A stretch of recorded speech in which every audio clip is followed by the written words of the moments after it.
name is Nancy, and I felt encouraged to terminate my pregnancy. My name is Rosa Alejandro, and I felt pressured to abort my child. My name is Renee Redmond, and I was pressured to abort my child. My name is Brad, and we were pressured to abort our child. I was shocked. My fifth child, and I had never been approached like that, never talked to like that, never encouraged to abort. But with disability, we were. Actually, I remember the doctor coming in and encouraged us at that point, since the baby wasn't going to live, to have an abortion. I was told that my daughter was incompatible with life. I was told that my child is incompatible with life. I was told my baby was incompatible with life. I was told my child was incompatible with life.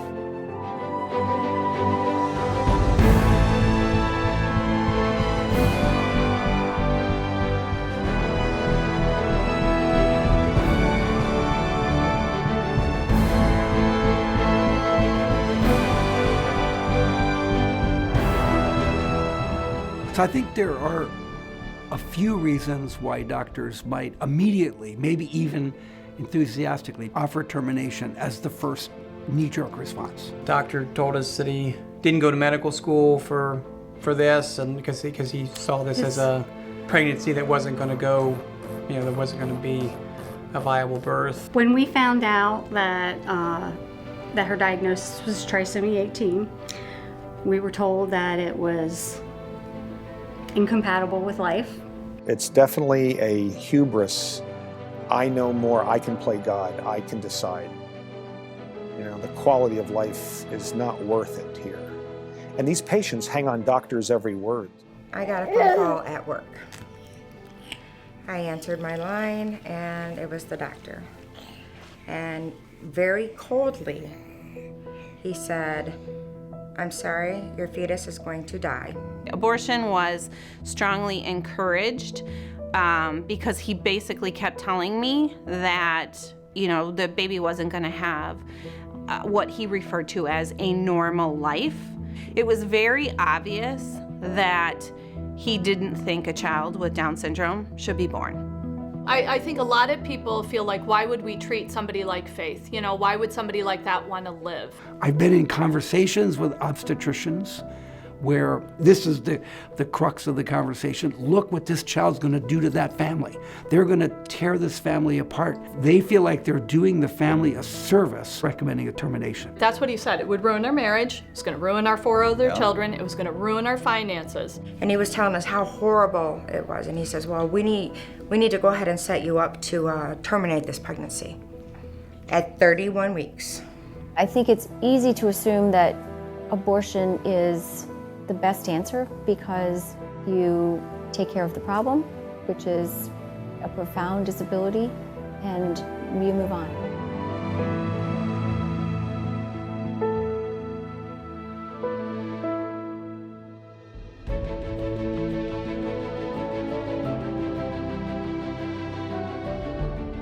Life with Cody is amazing. Life with Cody is not too much different than what it was been like raising our typical children. He is a toddler that wants to learn and grow and have fun and be crazy, and there's nothing we would change about him. We had Cameron and Carson, boy-girl twins. They're 7 years old now. And then when they were almost 4, Cody came along. We found out that Cody had Down syndrome when I was 22 weeks pregnant. And we found out just in a routine doctor's appointment. The first thing she said, "I'm sorry, I can't believe I have to tell you this." She made it sound so sad and that things were gonna be awful. And so I obviously had a look of just terrified look on my face. And so immediately she said, "Well, you have the option to terminate the pregnancy." At no point was I given options of resources or families that had children with Down syndrome. I was never given any hope. I was never given any encouragement. It was all negative and just seemed like a life that would be altering in a negative way. I thought my life, our lives were were done, I felt like we were not the parents, you know, that were gonna be meant to be taking care of a kid with special needs, that's for sure. We had this perfect little life with our boy and our girl, and they were healthy and life was moving along. We both have careers, and we thought that having a child with special needs would ruin all that. So when you receive a diagnosis that your child's gonna have Down syndrome, it is totally normal to be scared, to be sad, to be mad, because you are grieving the loss of the child you thought you were gonna have. One defining moment for me was after we had been told the diagnosis, we went back in for an ultrasound, and I remember looking on the screen and seeing this baby, this living creature inside, and that's definitely at the point that I knew I was like, there's no turning this around. This is gonna be our baby. I still remember the first time as a baby, Cody smiling, and we were getting him to giggle a little bit. I'm like, oh my gosh, this is a baby, you know, and he's gonna be awesome. So I think you just have to learn to accept like who they are and what they're gonna be, and it's a beautiful thing. He's just so cute and happy and friendly that we actually get more positive attention with him, and we're not embarrassed of him. He's not altered our life. Having 3 kids alters your life, but having a child with Down syndrome, it's not, we still can do everything that we want to do. It just looks a little different.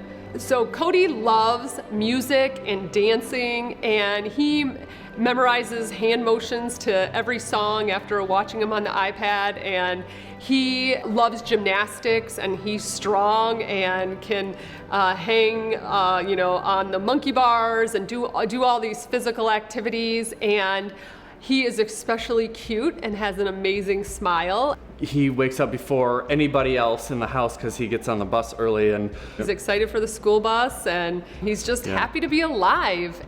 Cody doesn't know any different life, so he lives life to the fullest. We are so proud of our Cody. We're proud of who he is and how he lights up a room, and he's awesome. And he's the only person that comes to the door when I get home at night. So I would just want parents and moms to know that they don't have to be afraid, and it is a wonderful, amazing journey and a gift that is unexpected, but it's a gift. It's a gift to be a mom of a child with Down syndrome.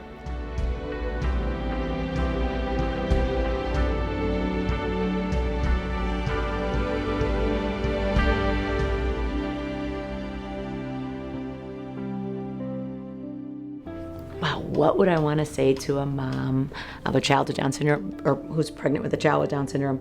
Oh my gosh, it's going to be a wild, awesome ride. I remember just being so petrified of starting this new life. I knew I was going to take care of my baby, but how is she going to be perceived by the world? Because there's so much negativity surrounding this diagnosis. Doctors know textbook Down syndrome. They don't know the life of a child with Down syndrome, and the amazement and the beauty and the potential and everything that they have beyond what's in those textbooks. And I know textbook Down syndrome is scary. That's not something you'd wish on somebody. But then when you see it in action here, when you see that true love, that unconditional love, it's something that you're gonna wanna fight for. I started GiGi's Playhouse, and I just wanted to take away some of the negatives about with Down syndrome. I wanted people to see the beauty. I wanted them to see the potential. I wanted parents not to have to be so afraid of what that diagnosis is and that their life is going to be over. And I wanted a place of celebration. I wanted a place of education and inspiration and empowerment, where they were going to walk in and know they're never going to be on this journey alone, that we are going to help them every step of the way, and that their baby is worth celebrating and their life is worth celebrating. And that's what GiGi's is about. It's about empowerment and about celebration. It's about achievement, getting out there, setting goals and reaching them.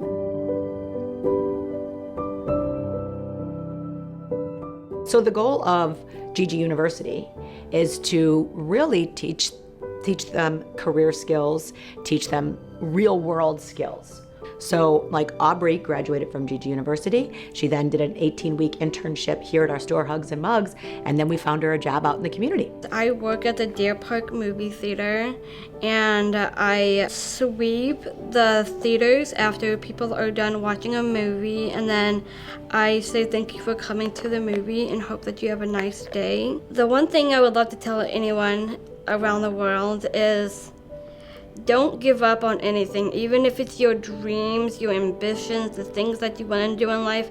You just do it because you do it, and you don't let anyone stop you. You fight hard, you stand up for yourself. And Nancy is my biggest motivator.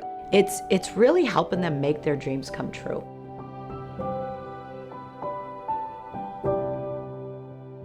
I just wish that the doctors would give these kids a chance.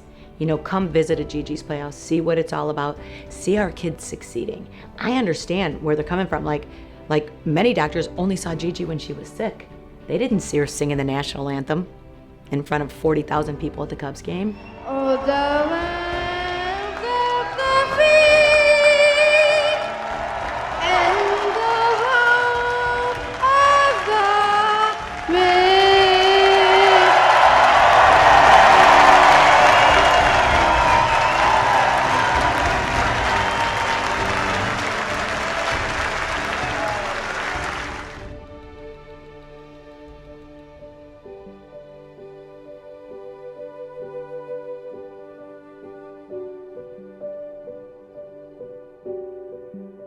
One of the things that's really amazing about kids with trisomy 18 in particular is they're the happiest kids.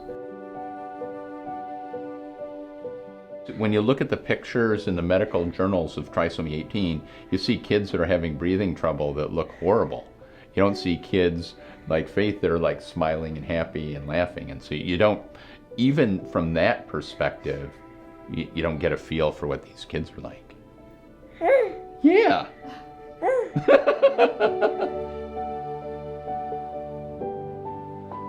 Faith, when she wakes up, she usually starts the day either talking or singing. She likes to sing in bed, kind of rock around and clap, all by herself. There you go. You got it.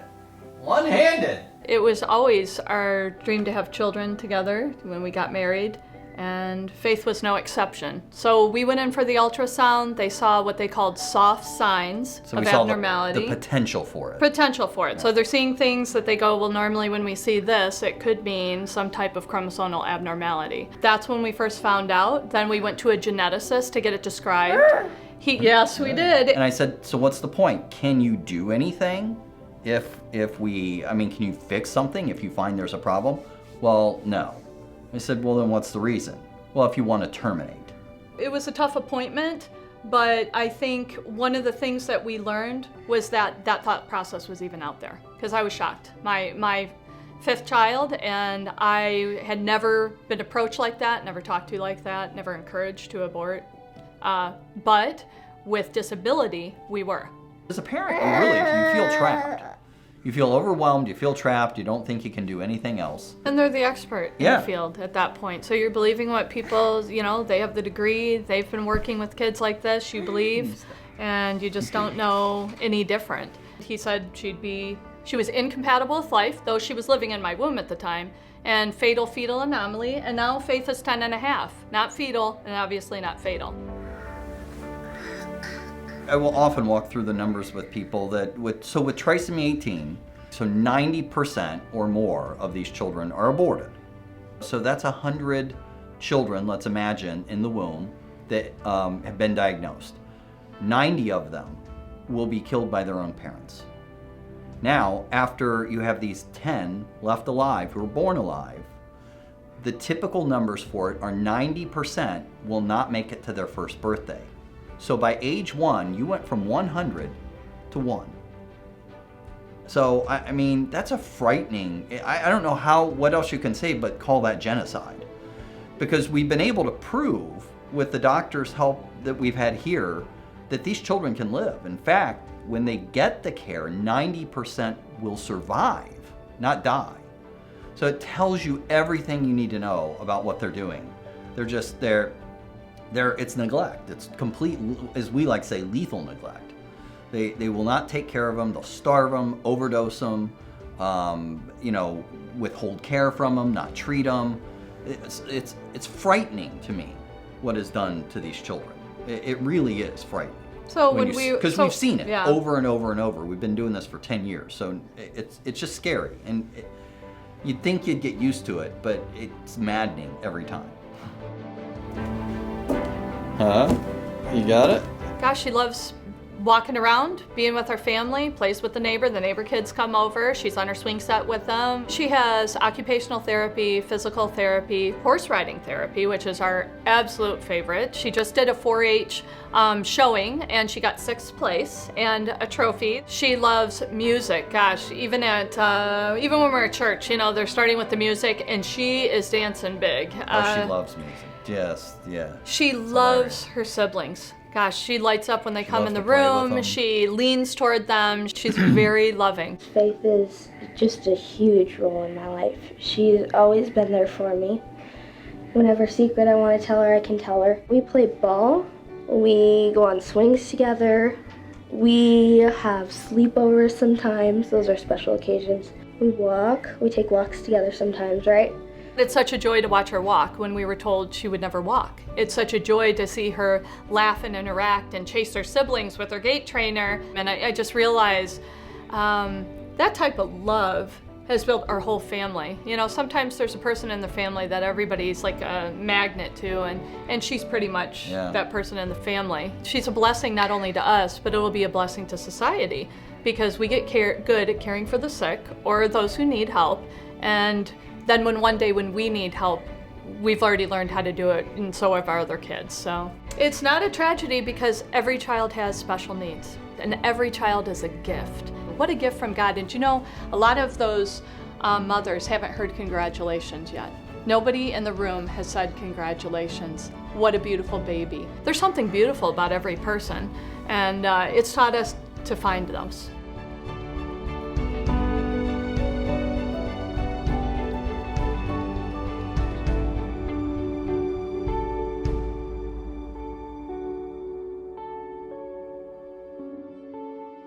We had just been married a few months, and we were expecting our first child in less than a year after being married. So it was amazing, in part because we got married later than most people. I was at a 20-week doctor visit and had agreed to some blood testing of the baby to see whether there were any abnormalities. We'd already told our OB that no matter what would happen throughout the pregnancy, we would embrace a child no matter what. So there was a blood test that showed an abnormality, and I got a call from the doctor's office encouraging me to come quickly for a follow-up ultrasound. And that raised some alarms. I remember calling you. Yes, I do saying, remember that they were kind of really pressing to have it done within the week. Yeah, within a couple of days, I think. And without giving me any more explanation, I was compliant and trusted the doctor's judgment, so I went in for that follow-up ultrasound. I remember the doctor coming in and explaining that the brain wouldn't be fully formed and the child would have a very short life, if not die in the womb, and encouraged us at that point, since the baby wasn't going to live, to have an abortion. It was surprising that we felt such a push to end the baby's life early. It certainly made it very clear that there was only one decision, and that was to love our child as we would do with any child, just the same. In this case, our daughter would have a very short life, but would be loved no less than one that would have a full life. And I would argue she had a full life. It was shorter, but it was very full. We found a doctor who was wonderfully supporting of our decision. He told us that he'd be honored to take care of me and to deliver our baby, and instilled in us that confidence that we could do this no matter what, because he'd done it before, and he thought our child was as precious as any child that was delivered perfectly healthy. To hear that support and perspective was exactly what we needed to hear. And we're very, very fortunate for the support system that we've had. In those days and weeks before she was born, I didn't have the things to do that a lot of expectant moms have, right? I didn't need to paint the nursery anymore. I didn't need to shop for diapers and baby clothes. So I wanted something to do. And so I decided I was going to make her a gown to be baptized in. And then I knew that it would be the gown that she would be buried in, because I wouldn't get to shop for her wedding dress with her. And it was my way of giving her something very special for her to take with her to eternity. When she was born, we had her baptized immediately. We had a lot of family there. It was a celebration in many ways. We made arrangements for our family members to be there with us. And we introduced her to them because she was a part of this big happy family that we had. And we wanted people to know her and to love her and to feel the love that she gave them, and to remember her as a person that had a place in our family as much as any of the rest of us did. So it was, there were tears in the room because we knew we wouldn't be spending many days or years with this child, but it was also full of love. It was certainly a great moment, and one that we never could have anticipated that would be that joyful. We had a wonderful support network at the hospital where our baby was born. The nurses and our doctor were so sensitive and compassionate toward us. They were there to make sure that we were able to really enjoy every moment that we had. She was with us for about 30 hours, born late on a Wednesday and passed away early on a Friday in our arms. We were so grateful to be able to be with her in person to receive the love that she gave us. You know, she squeezed my finger and I would stroke her cheek and she smiled at me. She nursed for a while and she loved everybody in that room that met her. And I would also advise parents facing a decision like this, a diagnosis like this, to seek out other people who have been down this road before, and the services that are out there to support families in these kinds of crises. We were so grateful to have met with another family before Mary Grace was born, and they had been through almost an identical situation.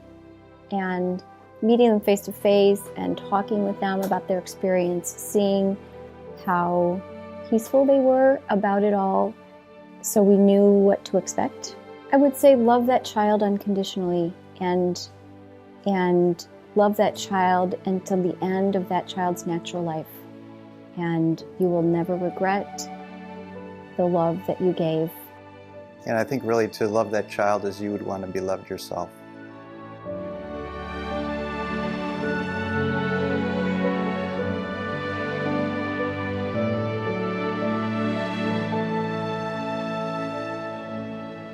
This having challenges in our life serves a purpose, and it makes us better people, and it prepares us to help other people down the road who are facing the same situation, and it makes us more compassionate. It certainly has made me more loving. I've gotten way more compassionate with kids like Faith, because I've just dealt with her so much, it's a lot easier to look at kids with disabilities and say, wow, they're beautiful. They're just special and unique. She's made us better, all of us. I mean, her siblings will tell you. I mean, we've watched them. Again, we were told that it's going to destroy our other children. They are better young men and women because of. I wish I had their compassion. If you're having a really tough day, I tell you what, just get a hug from Rebecca, and everything melts away. It's like a magic touch that just makes everything all right, and it puts things into perspective. Sure, we live life differently than other people. We have a different norm, but it's not a bad thing. These kids teach you things that you could never learn anywhere else. He gives us so much hope that if he can overcome all these things and still be a happy, loving boy, what can we as parents not do to overcome? I look at my son Cody every day and look him in the eye and experience his fullness of life and his energy and think, I cannot imagine that anybody would not want to be your parent. I don't know how long we have with him, but I thank God every day that I do have him. I'm not sure if everybody could go through this, but he chose us for a reason. And Jason is here with a purpose. And maybe it's to bring more love to the world.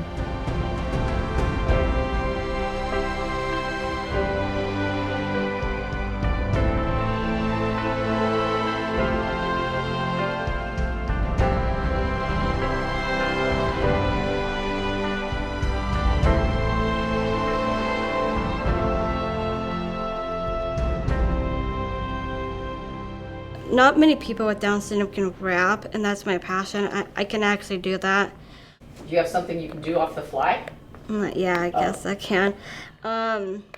Oh my, how did you go that fast? But you just gotta know to go with the flow, to go with the glow, because you know you gotta glow up in the nighttime, when you see the night sky, when you see it. That's my only limit into what I see, because you know I'm gonna be on glee when I see someone with Down syndrome. I know what they can do because of their possibilities, and that they have no impossibilities.